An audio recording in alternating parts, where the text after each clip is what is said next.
C'est vrai que ça change totalement de domaine. Là, la ventilation, j'ai des objectifs qui sont bien précis. La ventilation, c'est quelque chose d'important. D'accord? C'est souvent quelque chose qu'on se demande en fait en plongée. Comment on ventile? On n'a pas vraiment conscience de la ventilation. Il y a plusieurs choses au fait que là, en fait, dans les 20 minutes qu'on a ou un quart d'heure, je voudrais que vous compreniez. Tout d'abord, en fait, comment est-ce qu'on va régler la ventilation? Quels sont les mécanismes qui vont permettre la régulation de cette ventilation? Puis après, en fait, il y a des notions que vous devez connaître. Il y a des notions, en fait, qui est la ventilation normale. Comment est-ce qu'on ventile normalement? Ça, c'est des choses que vous connaissez sur lesquelles je ne reviens pas. Comment est-ce qu'on respire normalement? D'accord? Donc, tout d'abord, alors les diapos passent mal. Là, je ne sais pas si ça passe bien là-bas. Non, non, peu importe. Je vois qu'elle passe mal, mais enfin, elle passe beaucoup mieux sur l'ordinateur, peu importe. La ventilation, on en a besoin. Souvent, en fait, on mélange la ventilation par rapport à la respiration. En réalité, comme tout organisme vivant, on a tous besoin de respirer. Et ce qu'on appelle la respiration, c'est tout simplement de produire de l'énergie à partir de quelque chose. Nous, on est obligé de produire de l'énergie à partir de l'oxygène, tout simplement. Il y a d'autres choses, d'autres organismes vivants qui sont capables de produire de l'oxygène avec autre chose. En ce qui nous concerne, c'est l'oxygène. Pour apporter l'oxygène, on a besoin de cette ventilation. Pour abrégé, on dit on respire. C'est-à-dire on ventile pour amener l'oxygène. Mais notre respiration, c'est surtout la production d'énergie grâce à l'oxygène. D'accord? Donc, d'une façon générale, on respire normalement de l'air, on va normalement inspirer de l'air, et cet air, en fait, on va le consommer. Et pour le consommer, ça c'est pour l'instant que des rappels que je fais, on va forcément produire un gaz expiré, et dans le gaz expiré, il y a quelque chose d'important qui va être le CO2. Et toute la ventilation va être en fait la régulation de ce CO2. Vous verrez qu'en fait ça va être essentiel. D'accord? Donc pour l'instant, dans la mesure où je parle de ventilation, pensez CO2. On verra dans les échanges gazeux l'importance de l'oxygène que ça peut avoir. Bien sûr qu'en ventilant, on va amener de l'air frais. Vous verrez que c'est important, je le répéterai assez souvent. Mais surtout, au fait, dans la ventilation, c'est pouvoir éliminer le CO2 et amener de l'air frais. C'est ça qui va être important. D'accord?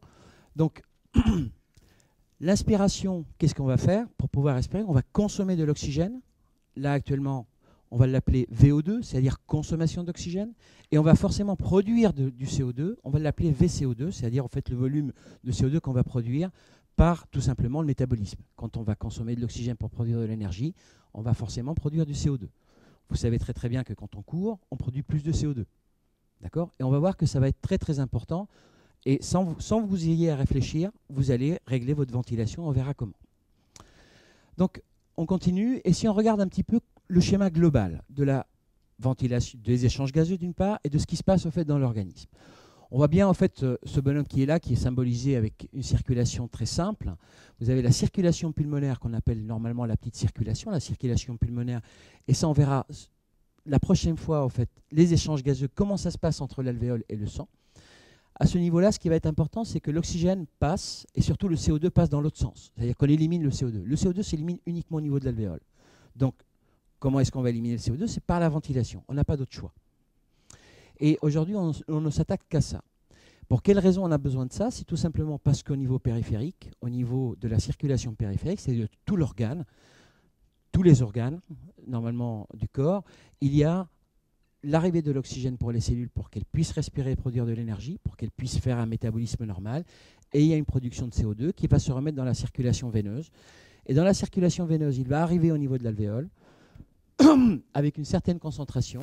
Et puis, il va s'équilibrer avec l'alvéole. On verra ça dans les échanges gazeux. Des chiffres à retenir pour l'instant, des chiffres importants. Ils sont là. C'est-à-dire pour l'instant, la pression artérielle en oxygène ici, elle est de 100 mm de mercure. D'accord? On verra quand on fera les échanges gazeux pour quelle raison elle est à 100. Pour l'instant, vous retenez à 100, c'est simple. Et la pression artérielle en CO2, qui est totalement équilibrée avec la pression alvéolaire ici en A, et la pression artérielle ici en petit a, elle est totalement équilibrée, elle est à 40 mm de mercure. Cette pression de 40 mm de mercure, elle est extrêmement finement régulée, à plus ou moins 2 mm de mercure, 2 ou 3. Et c'est ni plus ni moins. 45, c'est déjà vraiment anormal, 35, c'est pas normal. D'accord? Donc vous voyez que ça veut dire qu'on a un système de régulation très fin, très très fin. Bon, on va voir. On va voir, on y arrive. D'accord? Donc, la PaCO2, une autre chose, le CO2 est quelque chose qui diffuse très très facilement. C'est un gaz qui est très diffusible. Et donc, la pression alvéolaire en oxygène dans le gaz, elle est identique à la pression partielle artérielle, c'est-à-dire au fait qui est là, en O2 également dissoute. Donc il y a un équilibre total entre la pression alvéolaire et la pression capillaire ou artérielle. D'accord? Donc retenez ça, la petite a qui veut dire artérielle, c'est pareil que le grand A qui est alvéolaire. OK? On continue. Juste pour vous dire ça, c'est un schéma que vous verrez au fait quand vous referez également les échanges gazeux. Je l'utilise assez souvent. C'est un schéma en fait qui permet réellement de comprendre un peu comment tout se passe. Mais à quoi sert la ventilation? On a une pompe. On va le résumer là. Pardon. On a ici tout ce que je viens de vous raconter est résumé ici, c'est-à-dire vous avez la petite circulation, la grande circulation. Il y a des détails, en fait, les veines pulmonaires qui arrivent, etc. La consommation en oxygène également en périphérie, le poumon avec l'oxygène consommé, le CO2 produit. Et ce qui est important, c'est qu'on a une pompe. On a une pompe en permanence qui permet tout simplement de changer l'air.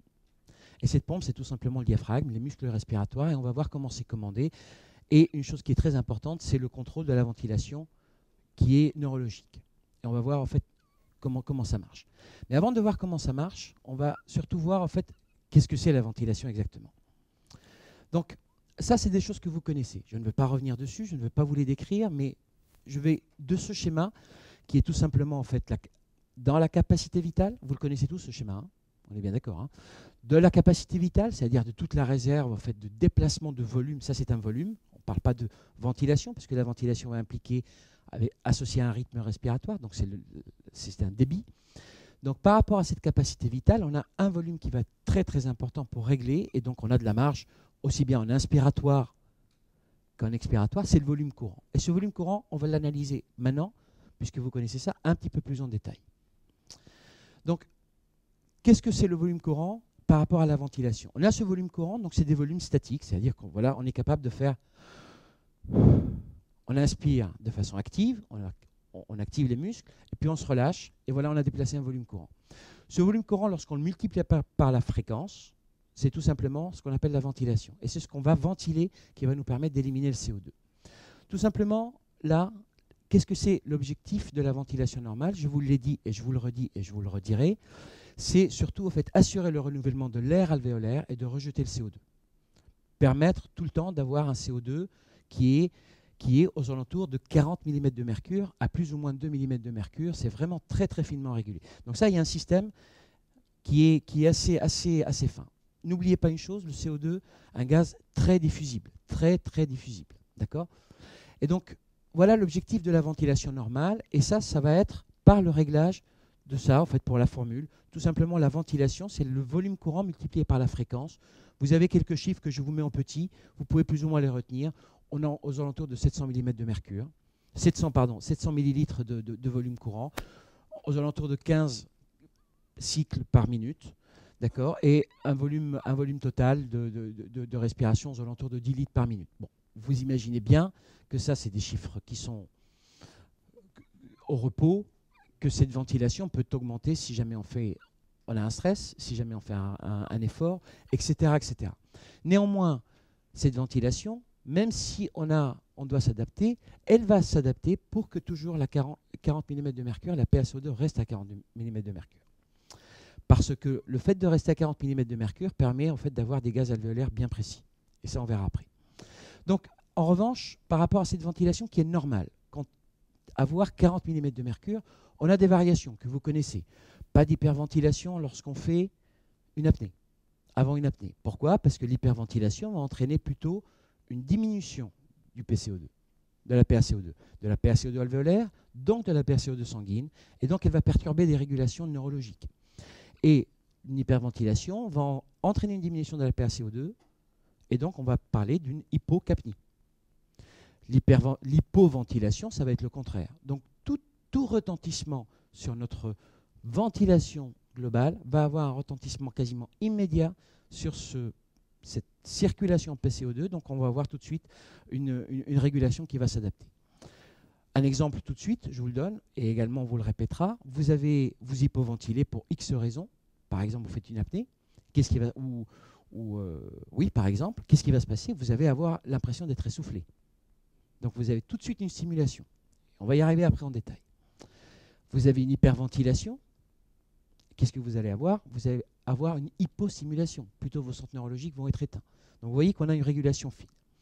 Donc, à côté de ça, maintenant, ce volume courant. Vous voyez qu'il est très important, ce volume courant. C'est juste un volume. Pour l'instant, on vous a appris ce que c'était un volume courant, mais on ne l'a pas analysé en détail. Vous devinez, et vous le connaissez un peu. Ce volume courant, il est celui qu'on va déplacer entre la trachée, la bouche et l'alvéole. C'est ce qu'on va permettre de faire une ventilation. On rentre de l'air qui est composé en fait, d'oxygène et d'azote, et on va éliminer du CO2, entre autres avec des gaz en fait, expiratoires qui vont être plus ou moins en fonction de la consommation d'oxygène et de la production de CO2. Le CO2 qui va être dans l'alvéole va bien sûr être dépendant de la production de CO2. Plus vous courez, plus vous produisez de CO2, plus vous avez du CO2 qui est produit, mais à ce moment-là, vous allez augmenter la ventilation. Donc finalement, dans cette ventilation, pour pouvoir l'adapter, on a quoi? On a le volume courant qui est composé de deux choses. On a la trachée d'une part, qui est là, en fait, tout ce qui s'appelle l'espace mort alvéolaire, l'espace mort tout simplement, et puis on a la vraie ventilation de ce volume courant qui est composé de deux volumes, d'un volume espace mort, qui sont l'espace mort anatomique, c'est la trachée dans laquelle il n'y a aucun échange gazeux, et d'un espace qui est réellement efficace aux échanges gazeux, qui est, on va dire schématiquement, la ventilation alvéolaire. Donc, le volume courant, il est composé d'un volume alvéolaire et d'un volume espace mort. Espace mort physiologique aux alentours de 200 millilitres. Maintenant, vous pouvez rajouter un espace mort. Donnez un exemple. Tuba. Ben, c'est très bien. Donc, on va rajouter un tuba. Je m'en doutais que c'était le premier exemple qui allait vous venir, mais on peut rajouter plein d'autres choses. Hein. D'accord? On rajoute un tuba, on a augmenté l'espace mort, cet espace mort a changé, et imaginons qu'on n'a pas changé du tout notre production de CO2. Ben, finalement, on va augmenter notre volume courant pour maintenir toujours une ventilation alvéolaire normale, pour toujours maintenir une pression alvéolaire et artérielle en CO2 aux alentours de 40 mm de mercure. On est d'accord? Donc le volume courant va augmenter, mais en fait c'est la ventilation alvéolaire qui ne va pas changer. C'est cette notion que je veux que vous ayez. Parce qu'elle est malgré tout assez importante dans des exemples en fait, quand on analyse un essoufflement. Donc finalement, le CO2 va dépendre de quoi?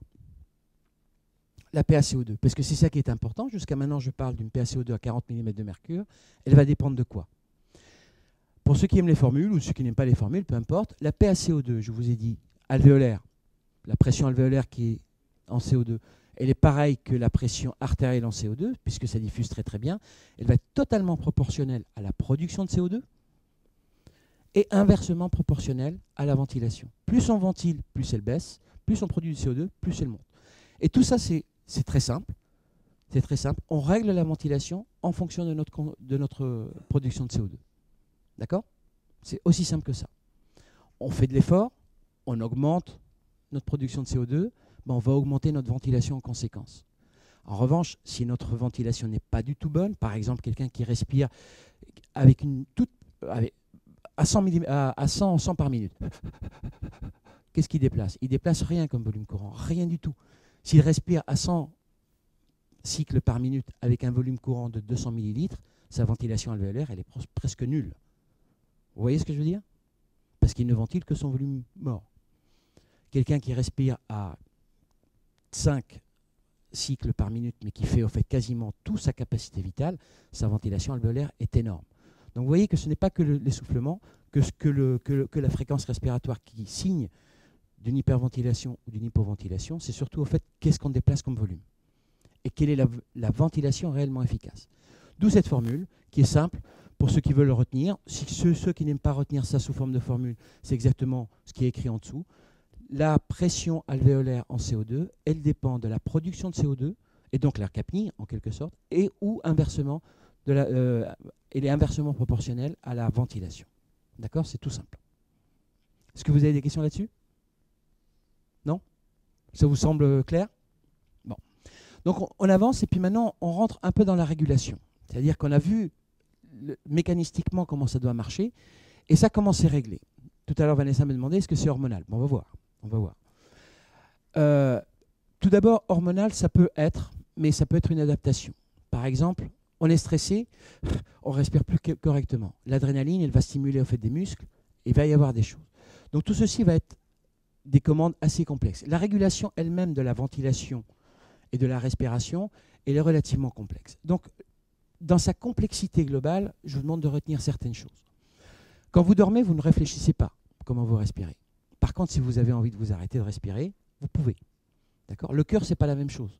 Vous ne réfléchissez pas à faire battre votre cœur, mais votre cœur, vous ne pouvez pas l'arrêter. D'accord ? Vous n'avez pas un contrôle. Sur la ventilation, oui.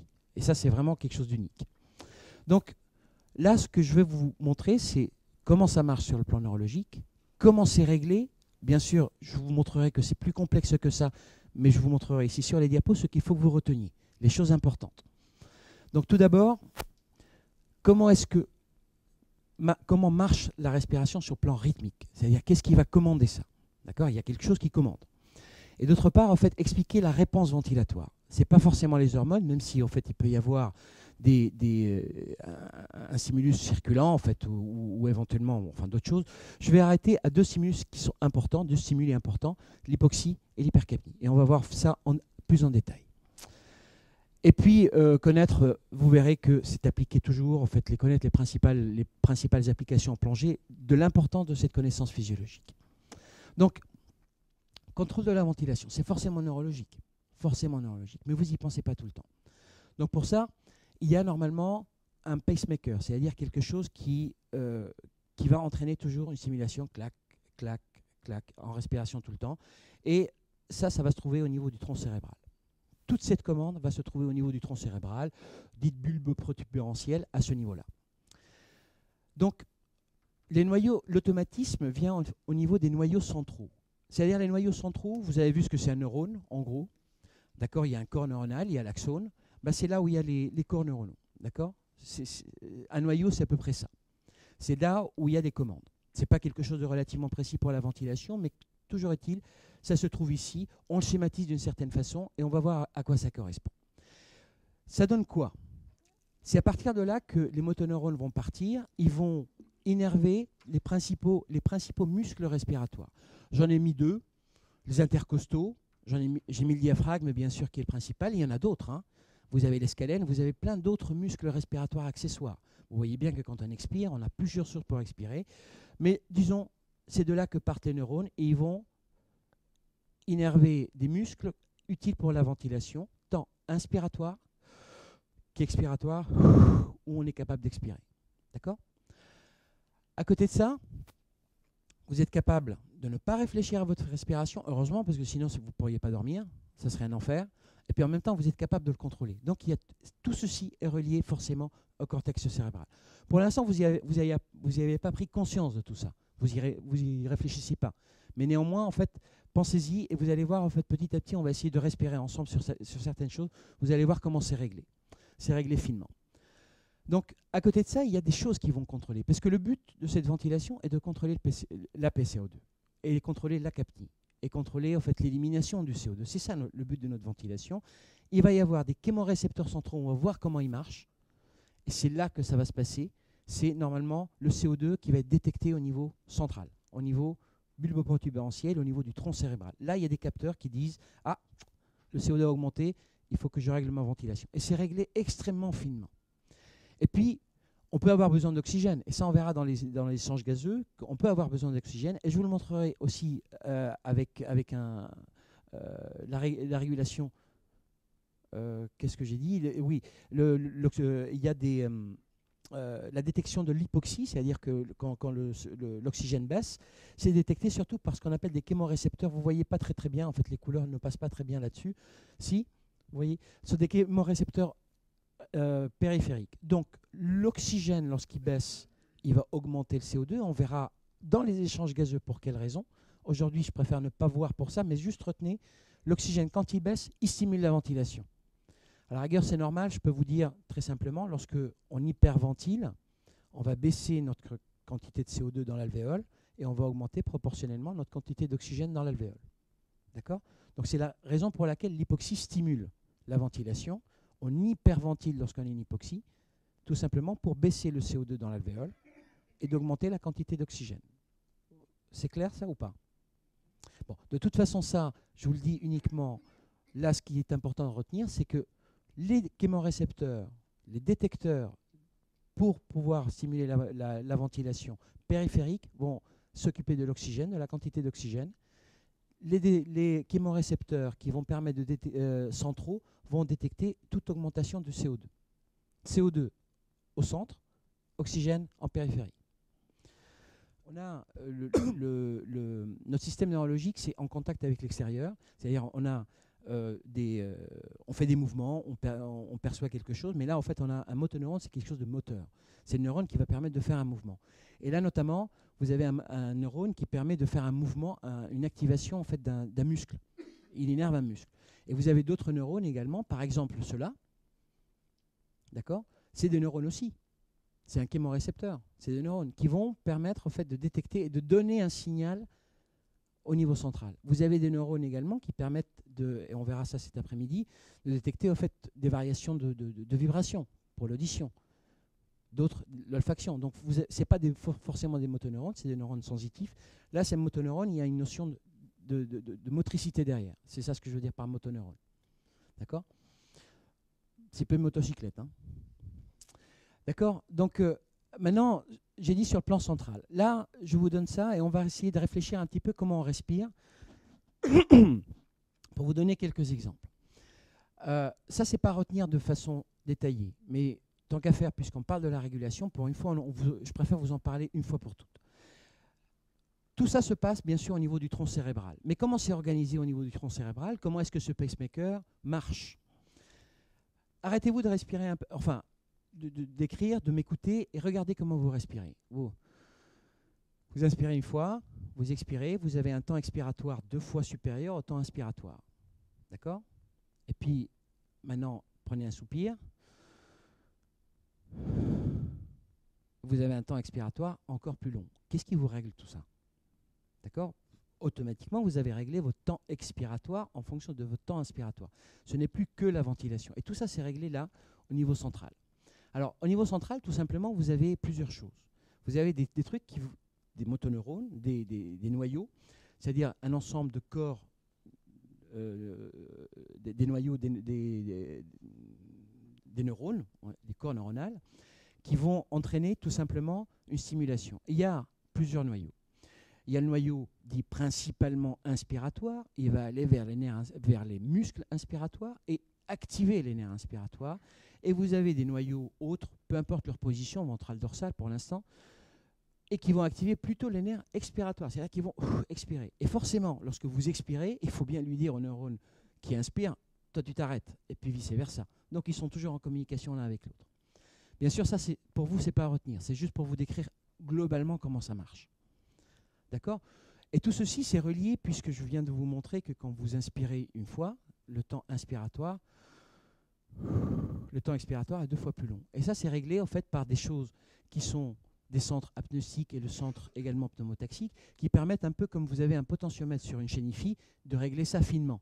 On règle les basses, on règle les autres, et on règle tout ça de façon extrêmement, extrêmement fine.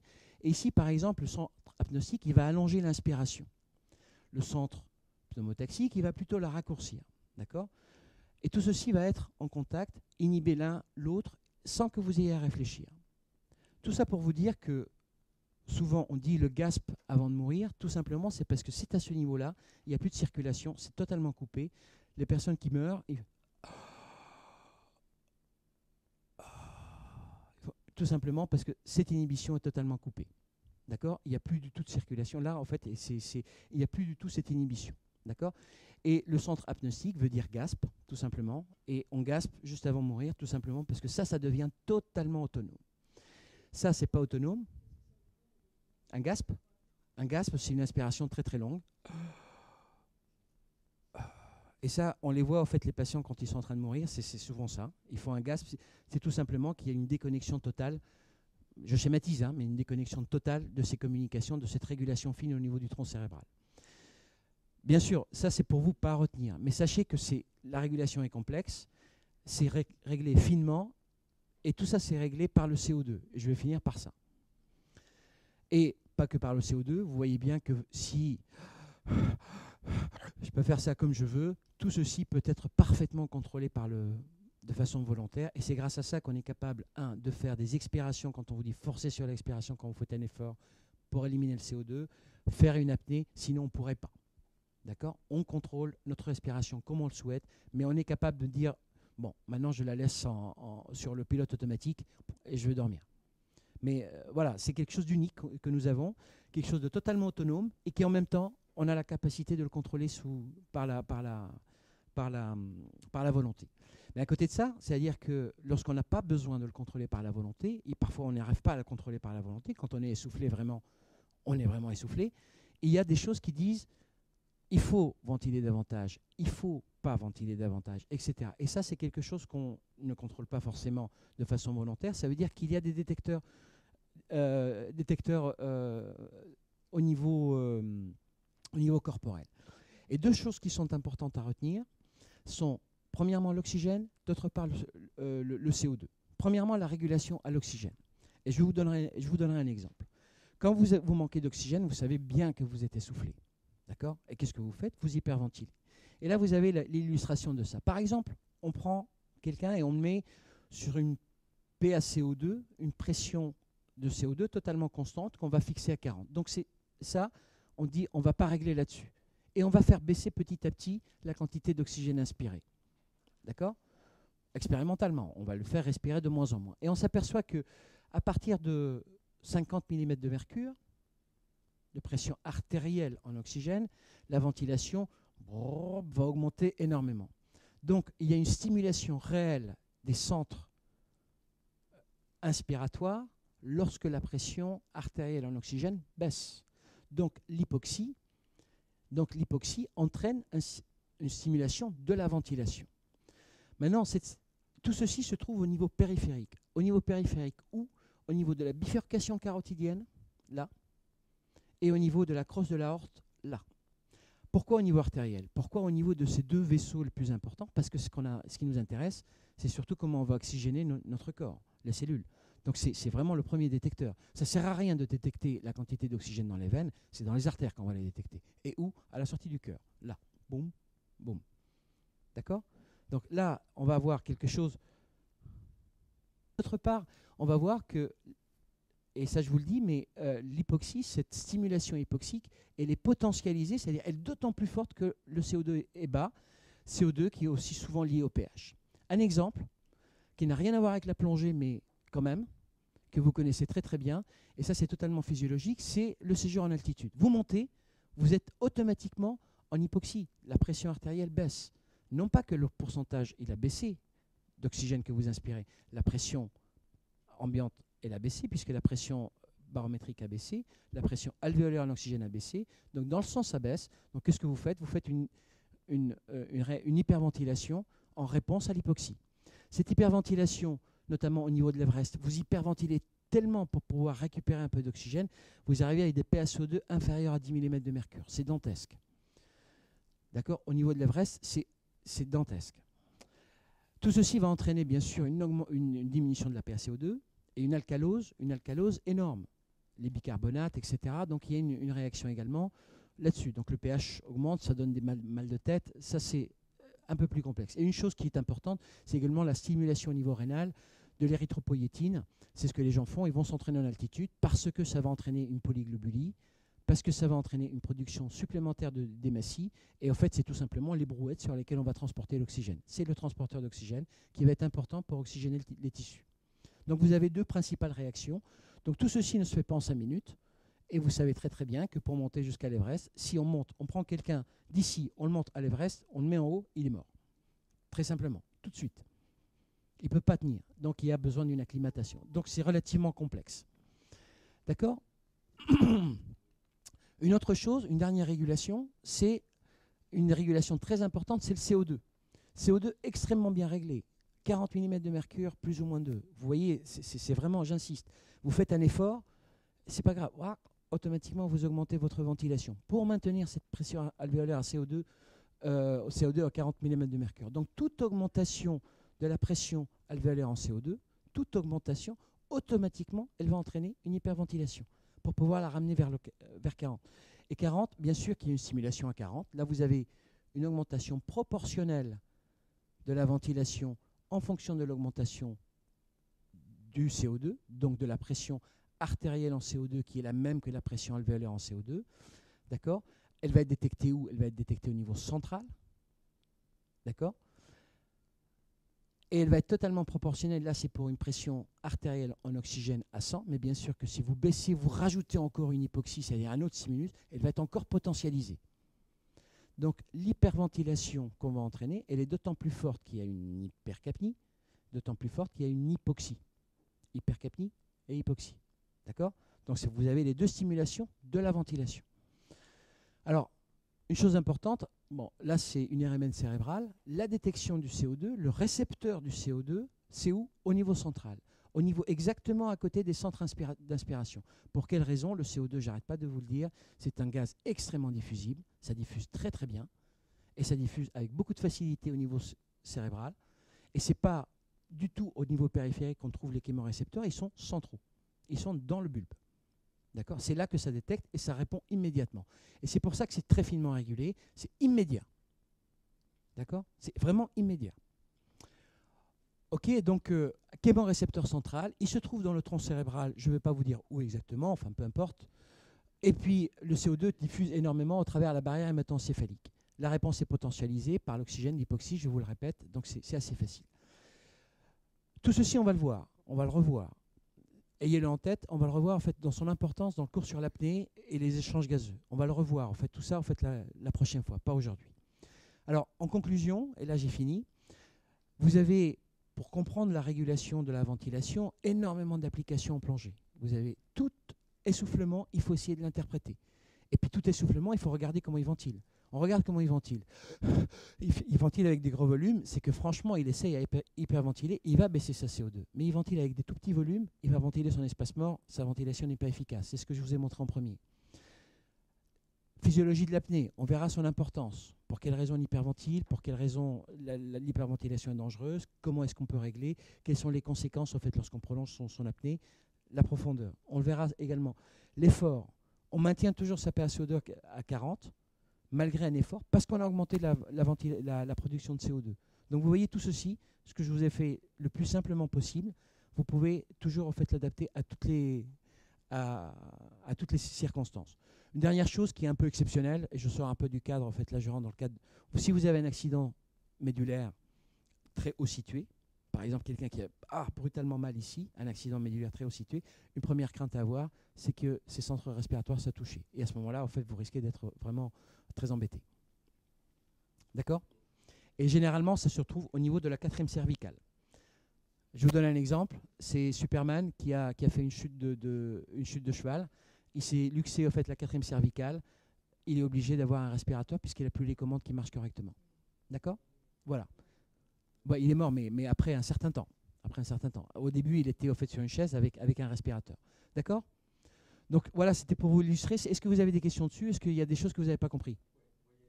Vous voyez bien que vous avez une dualité entre l'hypoxie et le CO2. Donc il faut choisir à un moment donné. D'accord? Tout ceci, bien sûr, c'est une régulation très fine. Mais tout ceci est également, dans le cas de l'acclimatation, il y a une adaptation.